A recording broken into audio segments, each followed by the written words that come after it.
I used to think love faded loudly. Arguments. Slamming doors. Harsh words thrown like knives meant to leave scars. But I was wrong. Love doesn't always end with noise. Sometimes, it dies quietly, sitting right next to you on the couch. That's how it started with Marcus. Not with cheating. Not with cruelty. But with silence. The kind of silence that feels heavier than shouting. He stopped looking at me the way he used to.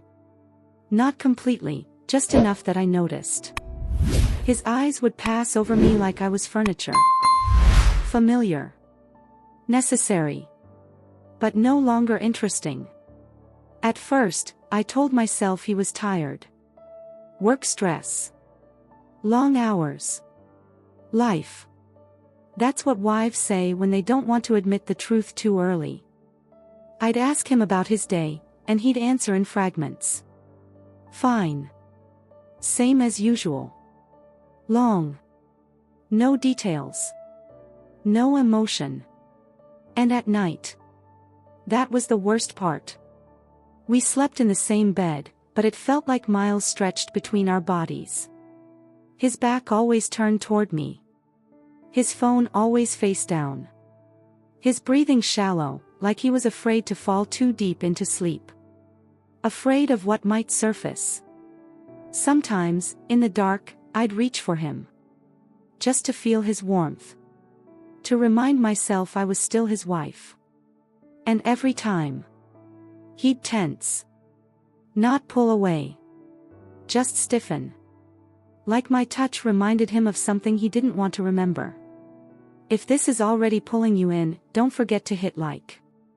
It helps more than you think. I started replaying our history in my head, searching for the moment I broke something without realizing it. Did I talk too much? Did I stop listening? Did I become boring? I blamed myself because it was easier than imagining the alternative. That maybe. He wasn't tired. Maybe he was hiding. The first crack appeared on a Tuesday. I remember because Tuesdays were our nights. No phones. No TV. Just dinner and conversation. Or at least, that's what it used to be. That night, I cooked his favorite meal. Lemon chicken. Roasted vegetables. The kind of dinner that said, I still care. Please notice. He barely touched it. Halfway through, his phone buzzed. Once. He didn't look at it. Then again. This time, his jaw tightened. Everything okay? I asked. Yeah, he said too quickly. Just work.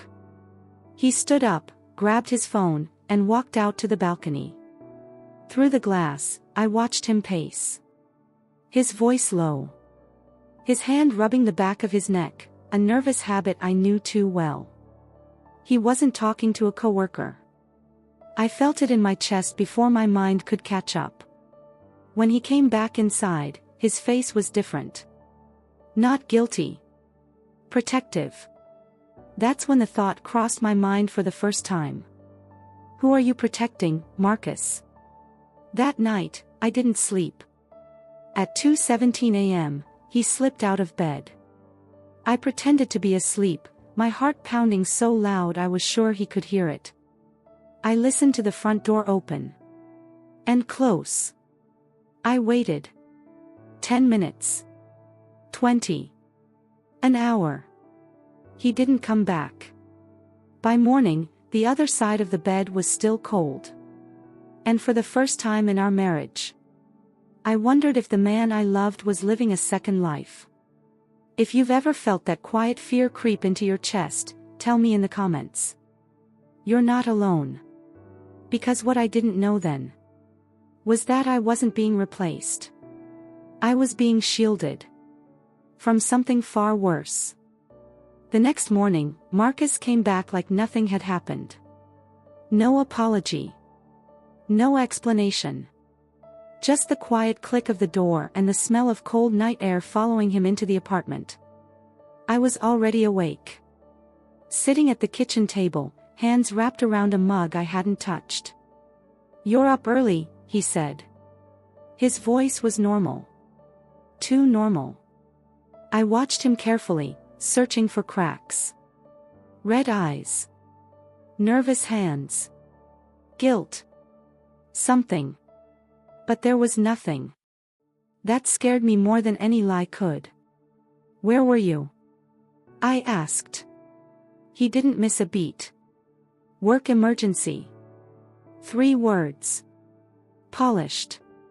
Ready. I nodded slowly, like a good wife does when she knows pushing too hard will only push the truth further away. But something inside me shifted. Because emergencies don't repeat themselves on a schedule. And that's exactly what started happening. Tuesday became Thursday. Thursday became Saturday. Always late. Always quiet. Always distant. He stopped kissing me goodbye before leaving. Stopped telling me when he'd be back. And every time his phone buzzed, he'd step away, like the air around me wasn't safe enough for the conversation. I started noticing details. His jacket always missing when he left at night. The way he checked the hallway before locking the door. How he erased his call history before sleeping. This wasn't an affair. Affairs are messy. Emotional. Reckless. This was controlled. Calculated. Protected. One night, I decided to stop being patient. I waited until he fell asleep, or at least pretended to. His breathing even. His body heavy beside me. Carefully, I slid out of bed. His phone was on the dresser. Face down. My heart was pounding so hard I had to press my hand against my chest to keep myself steady. I told myself I was allowed. I was his wife. I flipped the phone over. Locked. Of course. I tried our anniversary. Nothing. My birthday. Nothing. Then, without thinking, I typed the only date that came to my mind. The day his mother died. The phone unlocked. I froze. That alone told me more than I wanted to know. I opened his messages.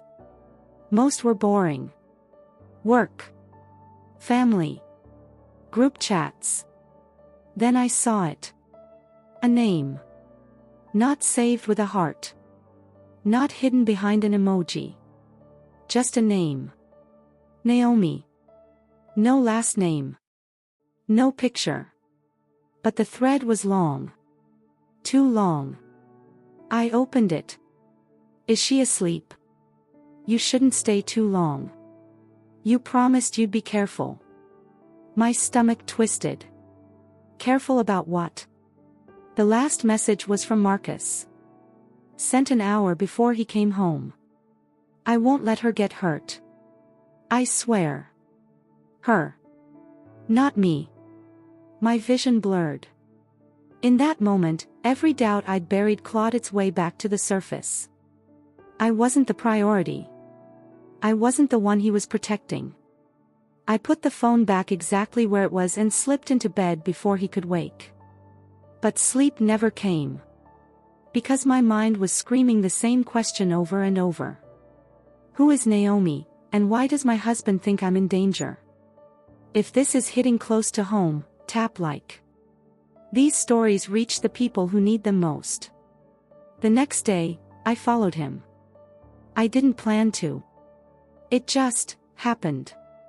He left around 9 p.m., jacket on, phone in hand. 5 minutes later, I was in my car. I kept my distance. 2 cars behind. My hands shaking on the steering wheel as the city lights blurred past. He didn't go to work. He didn't go to a bar. He drove across town. Into a neighborhood I'd never been to. Older houses. Poor lighting. Too quiet. He parked in front of a small, run-down building. And before I could stop myself, I saw her. A woman stepped out of the shadows. Young. Familiar.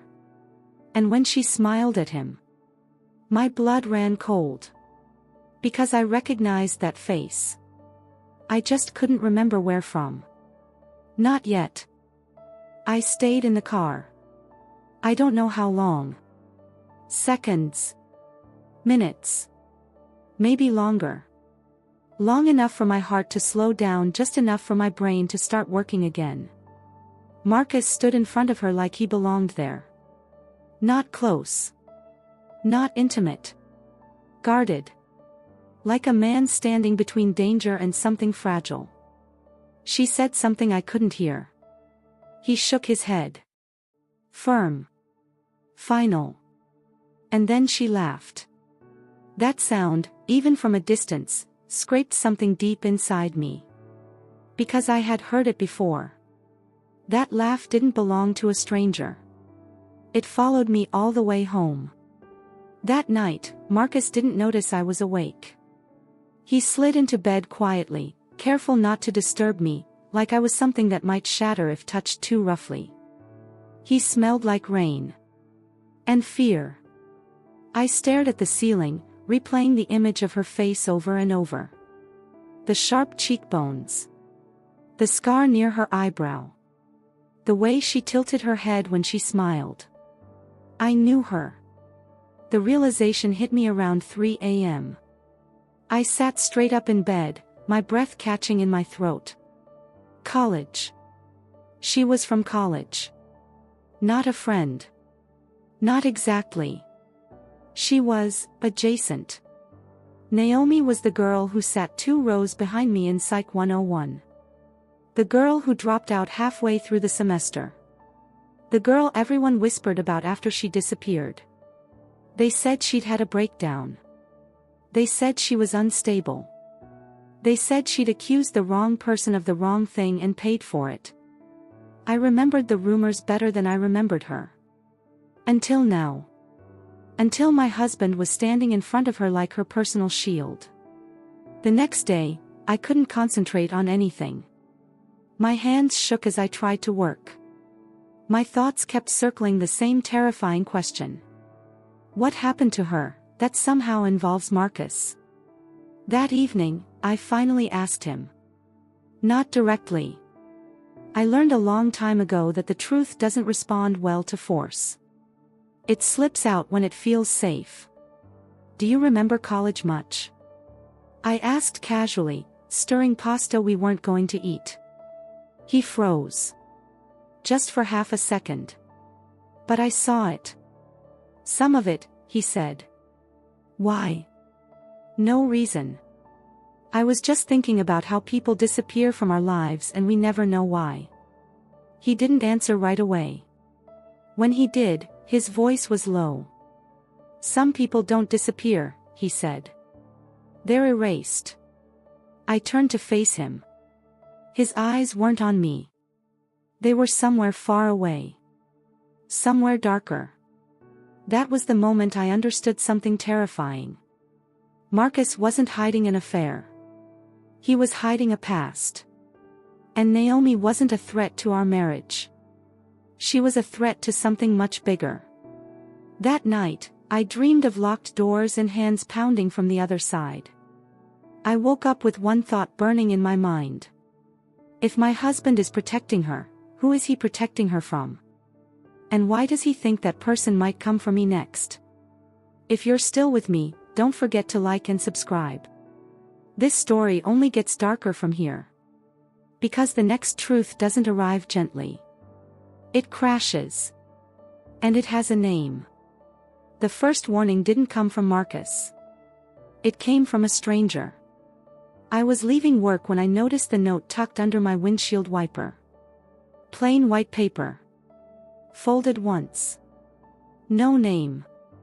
For a moment, I told myself it was nothing. A flyer. A mistake. But my hands were already shaking when I opened it. Stop asking questions. 4 words. No signature. No explanation. Just a period at the end, like whoever wrote it wanted to be very clear that this was not a suggestion. I sat in my car for a long time, staring at that piece of paper, listening to my own breath. Marcus hadn't said anything. But someone else had. That night, I didn't tell him. Not because I trusted him. But because I didn't know who else was listening. I started noticing things after that.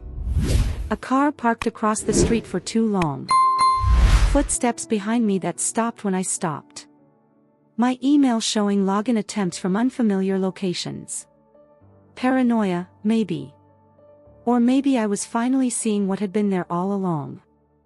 Marcus became more vigilant. He checked the locks twice before bed.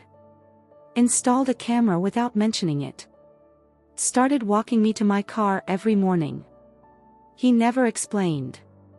And I never asked. Because the truth was sitting between us now, heavy and unspoken. One night, I couldn't take it anymore. "You're acting like we're being watched," I said. He looked at me then. Really looked at me. And for the first time in months, I saw fear in his eyes. "We might be," he said. My stomach dropped. I laughed softly, the sound brittle. "That's not funny. I'm not joking." Silence swallowed the room. "Marcus," I whispered, "what is going on?" He opened his mouth. Then his phone rang. The color drained from his face when he saw the caller ID. He didn't answer. It rang again. And again. Finally, he silenced it. "Who was that?" I asked. He hesitated. Then said the one thing I wasn't ready to hear. "Naomi." The room felt smaller. Tighter. "She says they're getting closer," he continued. "She says you need to be careful. You. Not her. Me." That night, I checked the locks myself. I slept with the light on. And for the first time since we got married, I wondered if loving Marcus had quietly signed me up for something dangerous. If this is pulling you deeper, hit like. You're exactly where you need to be. Because the next morning, I found out what Naomi had been running from. And why my name was suddenly part of her escape plan. Marcus told me the truth in pieces. Not because he wanted to soften the blow. But because saying it all at once would have broken something in both of us. It started in college. Naomi wasn't unstable. She was scared. She'd gone to the administration with a complaint against a professor. A respected one. Married. Powerful. The kind of man whose name opened doors. She said he'd followed her after class. Cornered her. Told her she owed him for the grade he gave her. When she refused, he smiled. And said no one would believe her. Marcus was there that night. Not in the room. But outside. He heard her crying in the hallway. Saw her shaking. Walked her back to her dorm. He believed her. That was his mistake. The university buried it. The professor denied everything. Naomi became the problem. They called her unstable. Emotional. Vindictive. Her scholarship disappeared. Her recommendations dried up. And then one day, she was just gone. She didn't drop out. She ran. Why are they still after her? I asked, my voice barely above a whisper. Marcus didn't answer right away. Because she kept evidence, he said. My chest tightened. Evidence of what? He looked at me then, and his eyes were full of something I'd never seen before. Regret. Of him, he said. And of the men who protected him. I understood then. This wasn't about revenge. It was about exposure. Naomi hadn't been hiding. She'd been waiting. The note on my car wasn't meant to scare me. It was meant to see how close Marcus had let me get. How much I knew. Because once you're seen as a liability, you stop being a person. You become a risk. That night, I asked the question that had been burning in my chest since the beginning. Why didn't you tell me? Marcus swallowed hard. Because once you know, he said, you're not safe anymore. I realized then that his distance wasn't rejection. It was restraint. Love, twisted into protection. And suddenly, the silence between us made sense. If this story is gripping you, don't forget to like and subscribe. What comes next changes everything. Because the next step wasn't Marcus's decision. Or Naomi's. It was mine. I didn't tell Marcus right away. Not because I was afraid. But because I needed to know if I was brave enough to live with the consequences. Once you see the shape of a threat, you can't unsee it. It rearranges the way you move through the world. The way you breathe. The way you trust. Naomi contacted me 2 days later. Not directly. Through an email account with no name and no history. He didn't want me to reach out, the message read. But you deserve the truth. I read it 3 times before replying. So do I typed back. We met in a place designed for people who don't want to be remembered. A laundromat on the edge of the city. Fluorescent lights. Broken chairs. The steady hum of machines drowning out conversation. She looked smaller up close. Tired. But her eyes were sharp. Alert. Like someone who learned the hard way that attention keeps you alive. You shouldn't be here, she said. So I've been told, I replied. She smiled sadly. Marcus always did try to control the damage. That stung more than I expected. He loves you, she added quickly. That's why he's doing this. Doing what? I asked. Standing between you and the truth. She told me about the files. Photos. Messages. Names. Not just one professor. A network. People who traded silence for protection. They thought time would erase what they did. They were wrong. I can't run anymore, Naomi said. But you can. I shook my head. No, I said. I won't. That was the moment I chose my side. The next day, I noticed the car again. Same spot. Same tinted windows. This time, it didn't leave when I looked at it. That night, Marcus finally snapped. Did you meet her? He asked. Yes. His face went pale. You're in danger, he said. I stepped closer. So are you, I said. And hiding hasn't saved any of us. Silence filled the room. Then he nodded. Slowly. Like a man accepting a truth he'd been avoiding for years. Then we do this together, he said. We didn't know how much time we had. But we knew one thing. They were done watching. They were moving. It started with the power going out. No warning. No storm. Just darkness. The apartment went silent except for the hum of the city dying outside our windows. Marcus was already moving before I could speak. Bathroom. Now, he whispered. His voice wasn't panicked. It was trained. That terrified me more than the blackout itself. We barely made it halfway down the hall when glass exploded behind us. The sound was sharp. Violent. Final. I screamed as Marcus pulled me down, his body covering mine as something heavy crashed into the living room. Seconds passed. Then footsteps. Slow. Deliberate. Not burglars. Not random. Someone was taking their time. My heart hammered so loud I was sure it would give us away. Then I heard it. A voice. Calm. Familiar.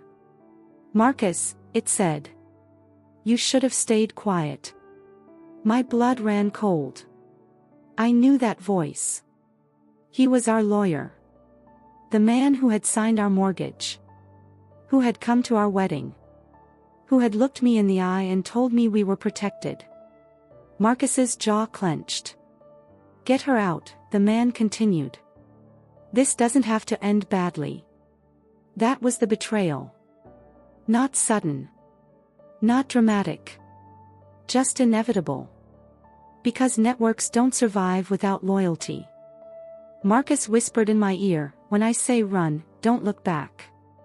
The bathroom window shattered inward. Air rushed in. Now, he said. I ran. Barefoot. Blind. Heart in my throat. I didn't hear the shot. I felt it. The sound echoed behind me as I disappeared into the night. I didn't stop running until my lungs burned and my legs gave out. When I finally looked back, Marcus wasn't there. I didn't know how long I stayed hidden. Behind a dumpster.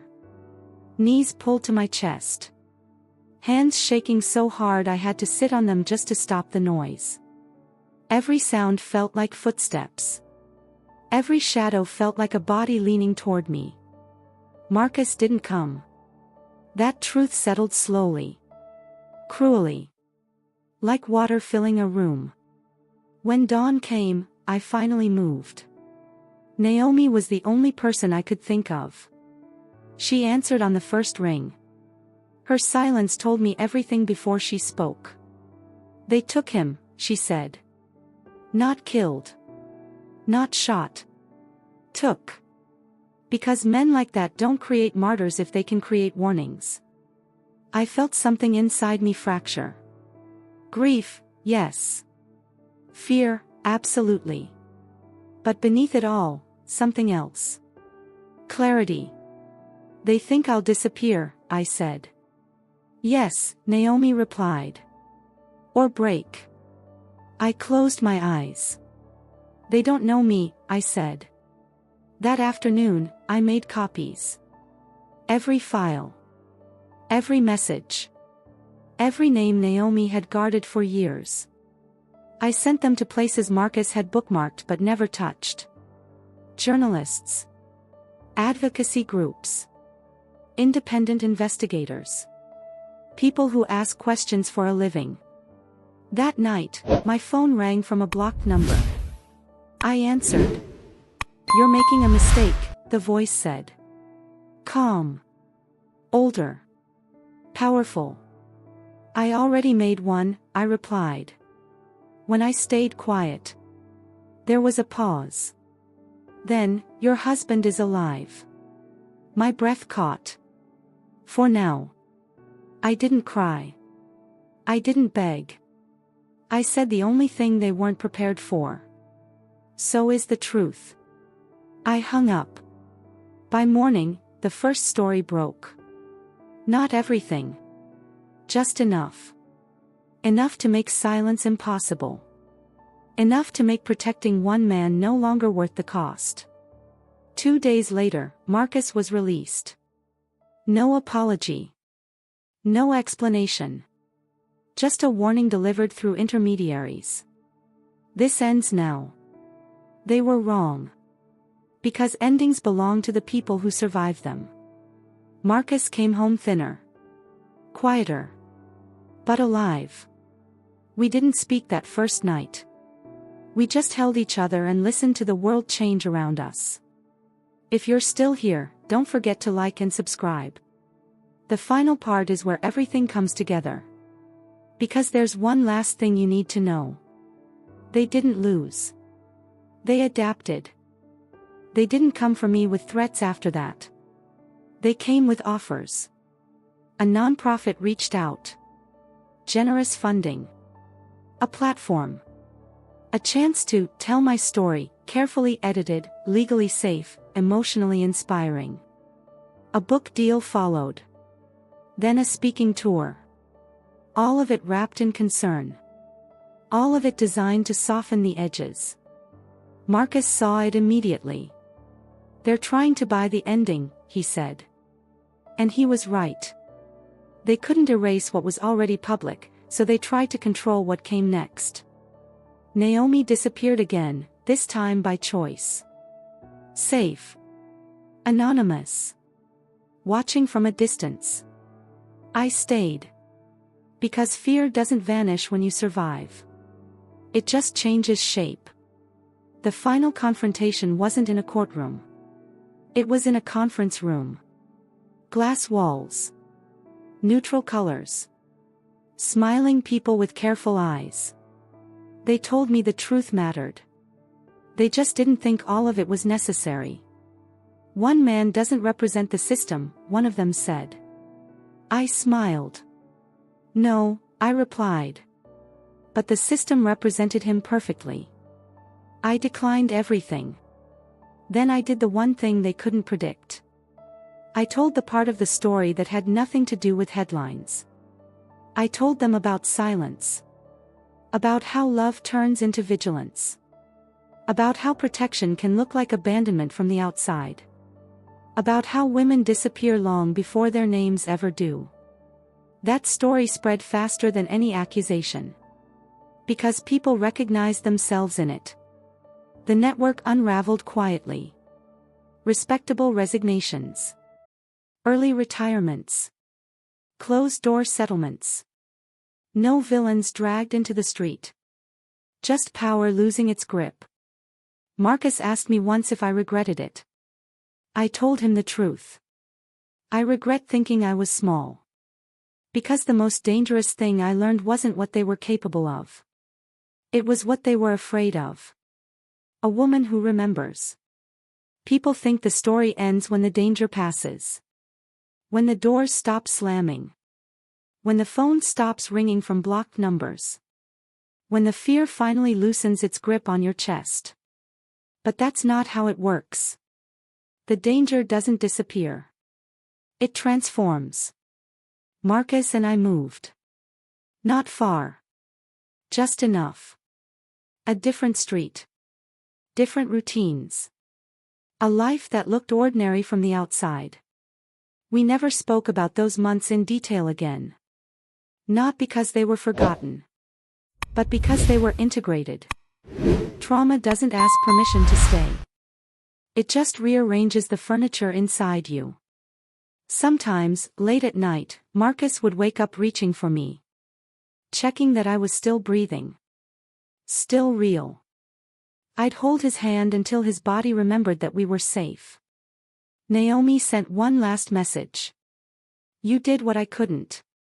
Thank you for remembering me out loud. I cried when I read that. Because I finally understood. Marcus hadn't been protecting Naomi from them. He had been protecting the truth from being buried. And he'd been protecting me from becoming collateral damage before I was ready to choose. Love didn't fade between us. It hardened. Sharpened. Turned into something deliberate. Protection isn't about hiding someone from the world. It's about standing beside them when the world pushes back. If you're still listening, take a second to subscribe, leave a like, and tell me where you're watching from. Stories like this survive because people choose to carry them forward. I thought my husband was tired of me. But the truth was heavier. He was carrying something dangerous. And when I finally lifted it with him, I found out who I really was.